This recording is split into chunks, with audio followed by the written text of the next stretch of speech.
month of March. You know, a lot of people are talking about February and what's going to happen, but the month we're really looking out for is March. March is a big boy. You know, February is cool. Yeah, they will do Valentine on the Friday, but trust me, the month of March is to be back to back excitement, information, initiative. We'll do lots of things. We have the Heritage Caravan the first week. There's some great music events coming up that month. There are some nice food events coming up that month. There's some nice lifestyle events coming up that month. So, I mean, if you really want to come to Ghana, you're listening abroad, please come back in March. Come around 28th February and chop the leap year in Ghana 29th. Then from the first to the last day in March, just fire. Charlie, we are doing all kinds of things. There's food things, there's music things, there's tourism things. I don't want to let the cat out of the bag. I want Kojo to do it himself when he's ready. Charlie, he and his papa. You know they say penny di penny. I tell you, March is the penny di penny and month. you know it comes before Easter. So Easter is in April. Yes. So we'll finish the March and then we'll enter Easter in April. Anyway, so this is the Citi Breakfast Show's newspaper reviews brought to you by Fidelity Bank. Let's share the joy of this festive season using our Fidelity mobile app. For your transactions, entitles you to a prize if you are part of our top 5 customers. You can win a gift voucher of 500 Ghana cedis each week you use the Fidelity mobile app. Fidelity, believe with us. And we're also sponsored by Total, the Quartz 9000 Future 0W20, specially conditioned and developed for the latest generation engine. It delivers excellent engine protection and increases your oil change interval. For optimum performance and efficiency, join the Total Quartz Nation movement now. Get in touch if you're listening on social media. Facebook is Citi973, Twitter at Citi973 or hashtag CitiCBS. And of course, our WhatsApp number 054-998-6996. My name is Bernard Avle. I'm here with Godfred and Kojo. Gentlemen, good morning. Good morning, Bernard. How are you? I'm looking forward to the day, guys. Yes, we are all looking forward to the day. Sharp. Charlie, what is that you have in your pocket there? White something, be. Yeah, somebody gave it to me. It looks like you took your wife's scarf and put it in your pocket. Yeah. Justine, now you check your the scarf they call the debo, no? Yeah, the shiny one. Yeah, and we are both. When I drop a debo, and I wear a flower tie. Yes, Charlie, Justine, check the wardrobe if some things are not missing. Like the tie to you. Cut the wedding dress. I cut my wife's dress. Is that where you've reached? And I converted it into a tie. It is big again. Hello. Yeah. Anyway, Bernard, to the headlines. Good morning once again. Front page, I'm starting from the Daily Guide, Bernard. Nana rolls out 307 new ambulances. Court stops Opuni's lawyer. President delivers State of the Nation on February 20. Takrade to Takwa train is back. Now, the president is on the front page of the Ghanaian Times, and the headline says, at the commissioning, distribution of ambulances, ambulance service bill for parliament soon. That is President Akufo-Addo speaking. Government sets up National Coordinating Technical Committee to respond to the coronavirus. Court remands 5 arrested in connection with Patinga shooting, and government secures 326 million pounds for projects nationwide. Front page of the Daily Graphic, President commissions 307 ambulances. Distribution starts immediately. New plan closure, workers appeal for government intervention. MMDCs don't visit communities regularly. University of Ghana Political Science Department survey says. Health Ministry widens coronavirus screening at Kotoka Airport. Now, they find that lifesavers hit the road as President Akufo-Addo fulfills one constituency, one ambulance promise. We will provide robust support for SMEs. This is the CBG boss speaking. Court stops perjury motion against Dr. Edu Ampoma, cites prejudice. And Ministry of Health designates 17 hospitals as coronavirus centers. Front page of the Herald newspaper, Heritage Bank owner suggests ways to eradicate poverty. Free zones boss to unseat NPP MP at New Drabin primaries. That's one of the big fights we'll be looking forward to. Marcus Sibeyebwa versus Michael Ochiribefi. You are with Michael on face-to-face last night. I was asking myself, this guy, is he thinking about free zones or thinking about... He's thinking about the primaries. That's the question, you know. New crusading guide slapped with 15 million Ghana cedi lawsuits. Now, the Chronicle, you are freed of murder, go home. AG tells suspected killers of police woman. Akufo-Addo, keep proper maintenance of the ambulances. NPP chairman warns MTTD to stop operation. And Chief Justice throws out Bafo Boni. Front page of the Daily Statesman, first among unequals. NPP sets another record as president commissions over 300 ambulances. Ghana may place ban on imports of cement. That comes from the CIMAF dinner that happened over the weekend. The new crusading guide. Ministry of Health takes over 307 new ambulances. President Akufo-Addo cautions against prank calls. Save Dying Neoplan Ghana Limited, CVM, urges the president. NPP parliamentary primaries, 600 delegates pick nomination forms for Adjoa Safo. And coronavirus, no Ghanaian affected. This is the Foreign Affairs Ministries. Unipass has made a big return to the front pages, Bernard. Front page of the BNFT. Importers worried over Unipass takeover. Same stories on the front page of the new publisher. Unipass tricks government. It has no superior system. Now, the Ghanaian Observer, Onizi Kalm in NDC as Akufo-Addo picks forms for second term. Group appeals to President Akufo-Addo to rescue Neoplan Ghana Limited. No sabotage, Ashanti NPP assures aspirants, and Akufo-Addo fulfills one constituency, one ambulance promise. Let's take you online to a few more stories. CityNewsroom.com. Onyado Vance minority is just trying to distract from commissioning of ambulances. This is the Information Minister Opon Kroma. Also, the Health Minister says, I can now have some good sleep after the ambulance promise was fulfilled. Meanwhile, Accra dormitory gutted by fire again. Sad. NDC MPP supporters clash over alleged attack on Neil and Tiv Van Der Poy. And the Foreign Affairs Ministry says no Ghanaian affected by coronavirus in China so far. There's also a few articles. Marian Ansar writes, what Ahmed Swali's murder and other unresolved killings say about our police service. And there's a troubling one here. Over 10,000 government employees likely to have their salaries stopped. I'll give you details of that later on. Now, if you go to citybusinessnews.com, local rice producers are working to sustain gains after recording record high sales. Yay. So that's from the Christmas campaign. Also, FX Forward sale, BOG accept $40 million in January 28 auction. And yesterday on the auction issue, receiver auctions cars of collapsed S&Ls and microfinance firms to repay depositors. My Joy Online, man 52 jailed 12 years for defiling 3-year-old girl. Craziness. Accra on fire again. Also, Kasua cops killers bill of indictment not ready according to the police. And court remand suspect in Patinga conflict. Meanwhile, majority of Ghanaians don't want partisan participation in local government according to a UG survey. Now, this 10,000 salaries is also leading on the GNA's website. Over 10,000 government employees to have their salaries stopped. Also, MIDA to improve power supply to Kasua and its environs. And Okwe says MPs must leave mark and maintain the dignity of Parliament. Let me take you to East Africa. This is the big story in the East African Union. Objects as Kenya Airways plans job cuts. That airline is really struggling. And 2 killed in Uganda military plane crash. That's the lead story there. In Nigeria, Lassa fever, 41 people killed, 258 cases confirmed since 2020 according to the federal government. So, and this, if it says since 2020, it means since January. I mean, since 1st of January. 41 killed, 258. This is Nigeria, not too far from here.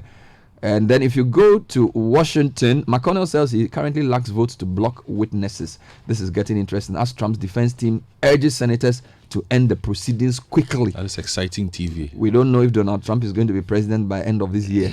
We'll be watching closely. And that's the lead story in the Washington Post.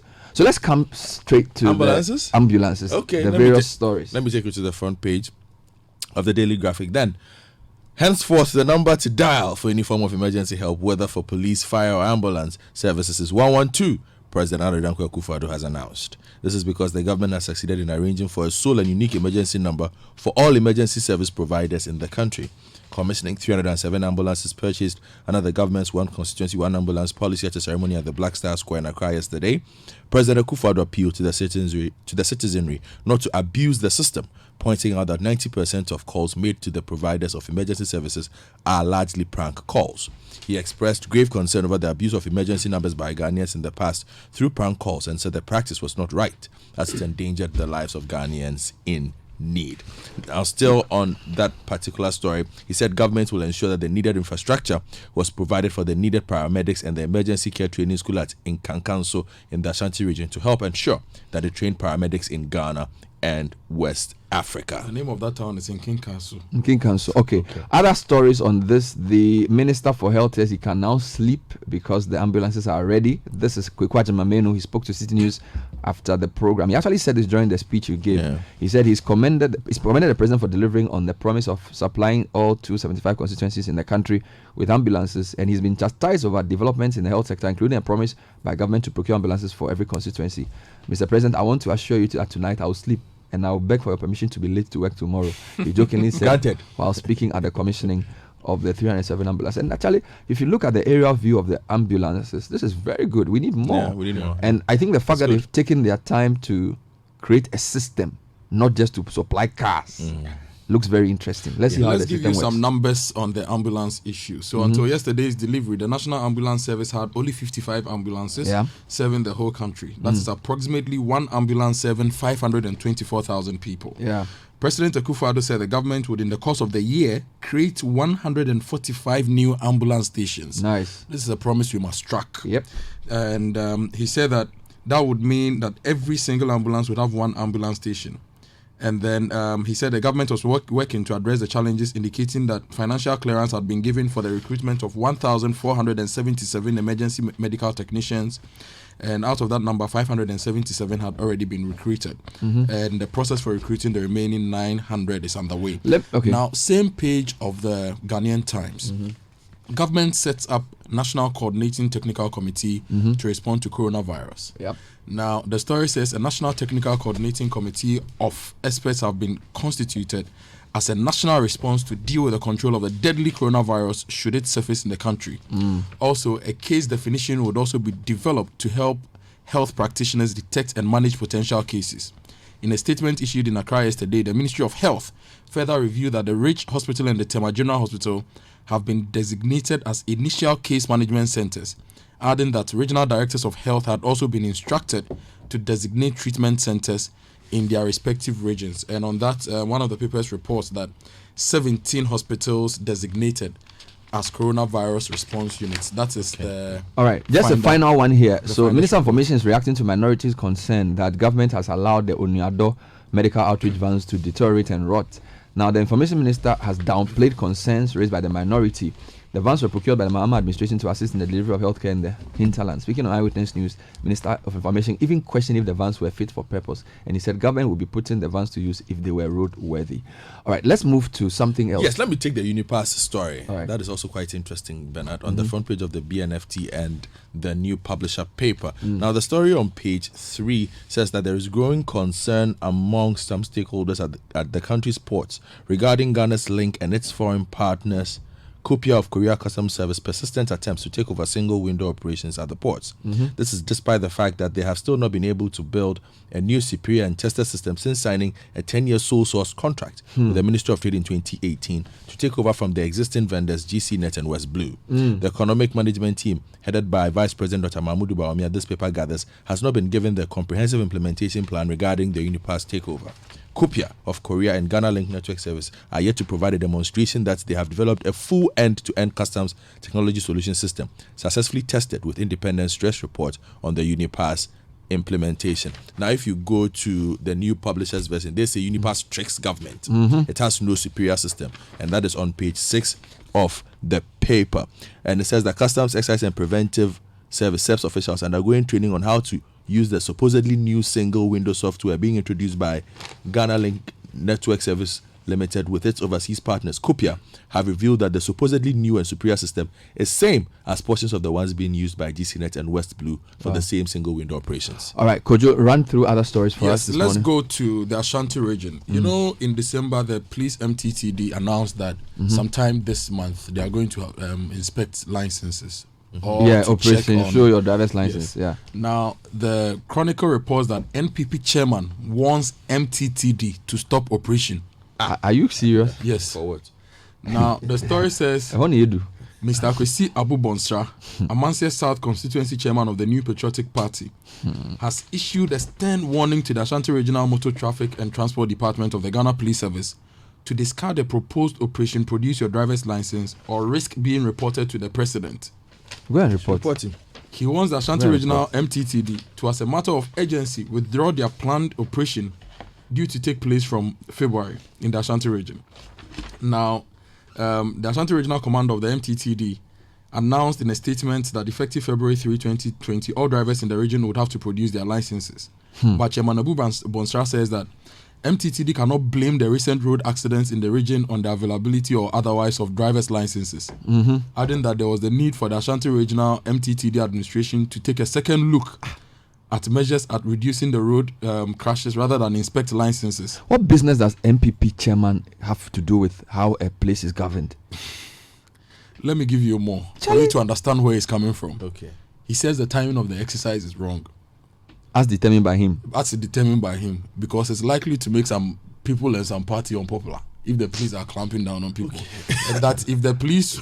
It's too early for this nonsense. Let me stay in the Ashanti region, Bernard, on page 2 of the new publisher, where the paper reports that Ashanti region suffers shortage of MPP parliamentary forms. The artificial shortage of forms for the upcoming parliamentary primaries of the MPP in the Ashanti region has started causing some unease, suspicions and accusations that can degenerate into internal ruckus.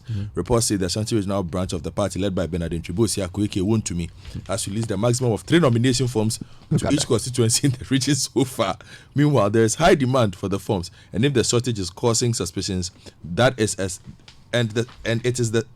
shortage is causing suspicions that it is a strategy by leadership to be biased in favor of certain incumbent members of parliament. So that feeling is really strong because the chairman of the general secretary had to issue a statement yesterday promising that they wouldn't favor any incumbent. And this is particularly so in Ashanti, where a lot of people are clamoring to get into parliament on the MPP's ticket. And the new crusading guy says Adja Safo has picked her forms and she was accompanied by 600 delegates to pick her forms for the election. Well, talking about parliament, Bernard, let's stay there because the speaker has been talking about a few things in parliament. Yeah, what I have on the speaker is he's basically saying that parliamentarians should maintain the respect of the house. Well, Graphic says that he's asking MPs to eschew partisanship in Parliament. Okay. Well, according to Emmanuel Bruce on page 49 of the Graphic, the Speaker of Parliament, Professor Aaron Michael Kwe, has advised members of the House to eschew partisanship in the course of their work.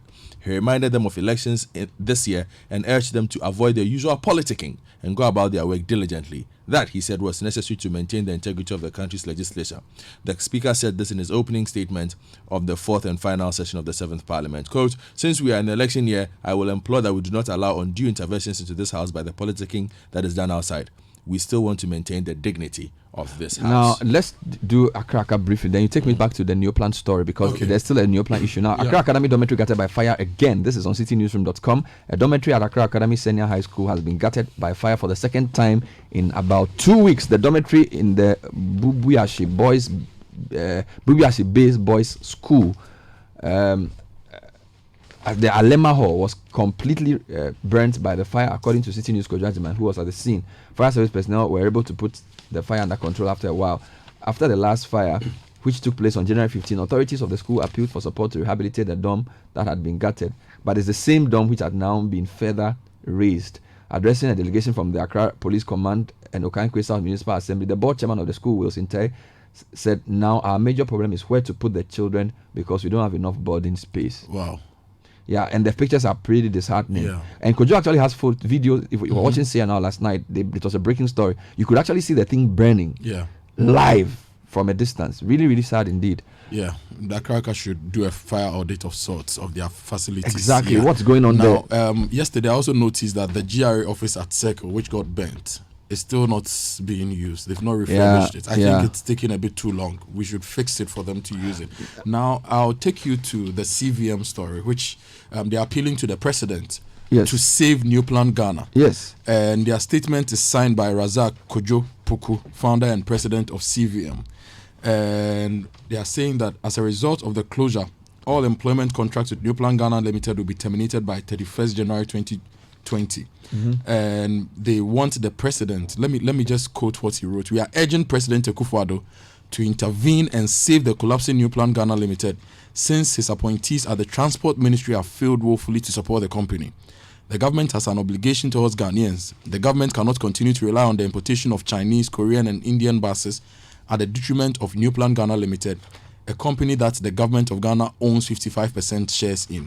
This is absolutely unacceptable." Now, talking about local things, City Business News has a good one for you. Local rice producers working to sustain gains after recording high sales over Christmas. The campaign for consumption of local rice, spearheaded by Citi TV, paid off for dealers in Ghana rice, particularly during the just ended festive season. Some have told Citi Business News they recorded higher sale volumes than they had ever in the given period. Rice is considered the second most important grain for food in Ghana after maize. It accounts for 58% of country's cereal imports, with its consumption in 2017 and 2018 estimated at 1 million megatons. The government expects the annual per capita consumption to reach 40 kilograms this year. Now, Ministry of Food and Agriculture says Ghana spends over $1 billion on rice importation annually since 2015, if you put that together. Now, if you look at the story, it's basically saying that the campaign, which started in November, was considered timely as local rice consumption reportedly increased in December during the festive season. Now, for local rice producers, Wienko Ghana, producers of Aduahine rice, they sold over 40,000 bags within the festive season, the highest they've ever sold in any given period, thanks to the campaign. They want stakeholders to help them sustain the campaign, while they also take steps to equip the farmers to produce to meet demand. Here's a quote: "This year we plan to expand the farmer base because these farmers sometimes don't get the benefit of working together as a group. So we are engaging more with them and hope to expand the farmer base while we expand on our production," Communication Officer Sylvester Kwame Osei said. And then there were other people who were interviewed who said the campaign helped boost their sales from about 50 to 100% of what we normally sell. We ran out of stock. We couldn't even supply all our customers. This is Baby Rice CEO also speaking on the matter. Baby. And then convener of the Rice Millers Association, Yaudu Poku, told Citi Business News efforts are underway to assist farmers to sustain the demand and supply as the campaign has simmered down. Now, let's still stay on agric, and the Ghanaian Times editorial this morning is on agric. They write that let's pay attention to mango citrus farming now. And the editorial says to encourage mango consumption in Ghana, a new phrase was coined a few years ago: a mango a day keeps the doctor away. This phrase, which was derived from an old adage, an apple a day keeps the doctor away, was to impress on Ghanaians to consume mangoes for better health. A mango. Yes.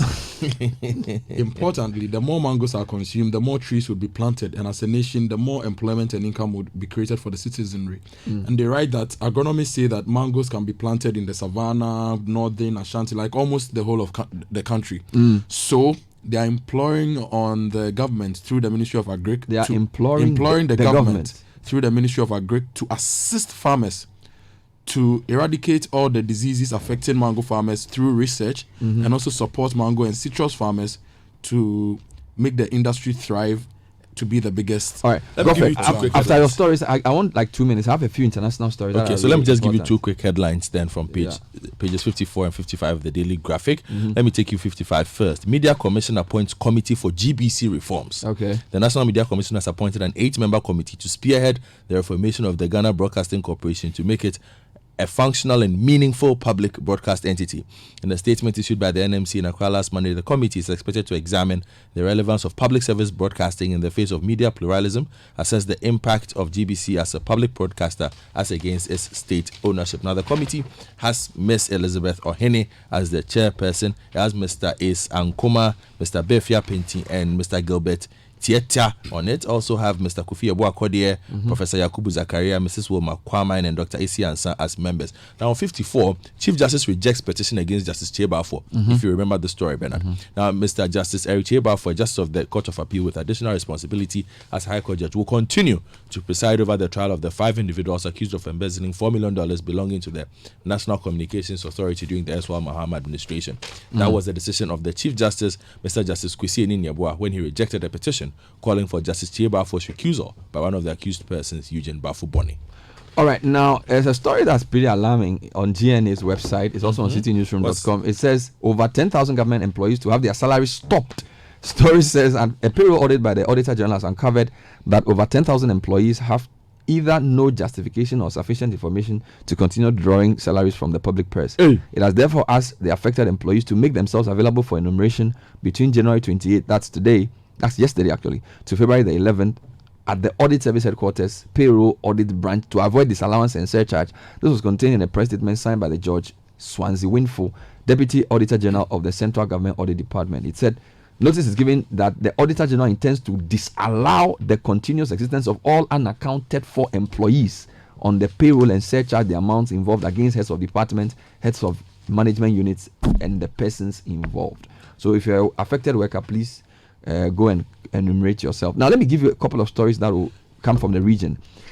Channels Television has a story that 41 people have been killed in Nigeria since the 1st of this month from Lassa fever. And this is really high if you look at the fact that we're giving all attention to coronavirus. It says 258 cases confirmed since the start of year. At least 41 people have died of Lassa fever in parts of Nigeria since the beginning of 2020. Federal government has this confirmed. Minister for Health Osagi Ehanye disclosed this on Tuesday during a press briefing at the ministry's secretariat in Abuja. Giving an update on the raging outbreak of the disease, he revealed that at least 2 health professionals were among the 41 deaths recorded.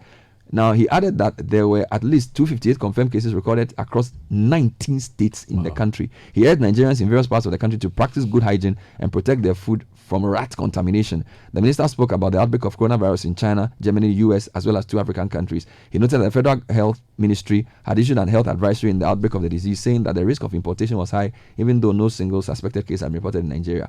Now, this is why I'm concerned. Lassa fever has killed 48 people.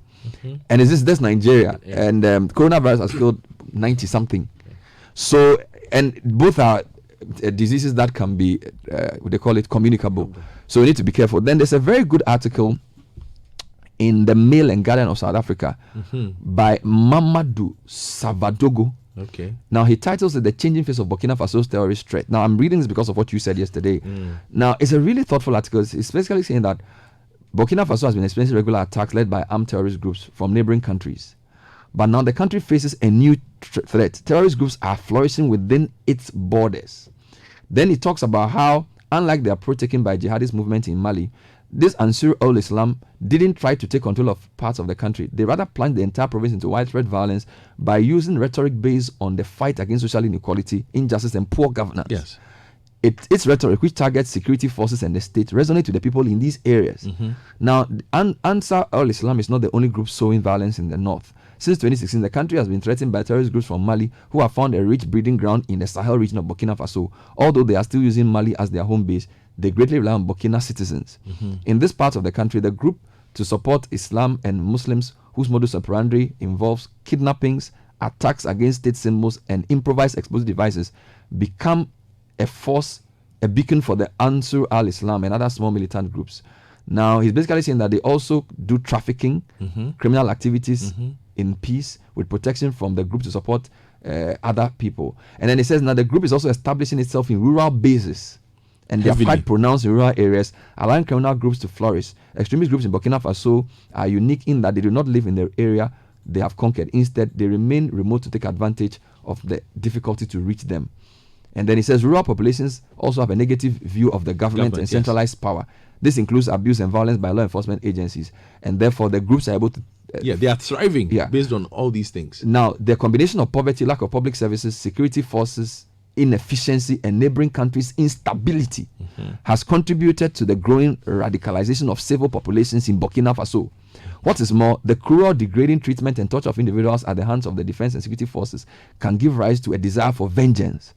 So they're really playing on the dysfunctionality of the state to spawn terrorism in poor communities. Yes. And yesterday we were talking about how if we keep making policies that alienate portions of the population, it's only a matter of time before these things happen. And I think this should be our number one security threat. Because Ghana is the most stable country around Burkina Faso. Now, these people don't want stability and peace. So if it means that Ghana becomes a very attractive target. As for that one. So we have something called the Accra Initiative in play. I'm trying to do some analysis of the Accra Initiative. It was started in 2017. I'll give you details on that when I'm done. The article ends by saying that the fight against the proliferation of terrorist activities and ideology means that authorities must change the relationship that exists between the state and its representatives in the most vulnerable areas. A word to the wise is enough. Finally, railway company does first trip between Takrady and Takwa. We have a report later on for you on this. And there's an advert to rehabilitate your Nana Chrome Road. Hey! Now your tie is colorful. That was a newspaper review. This is the Citi Breakfast Show.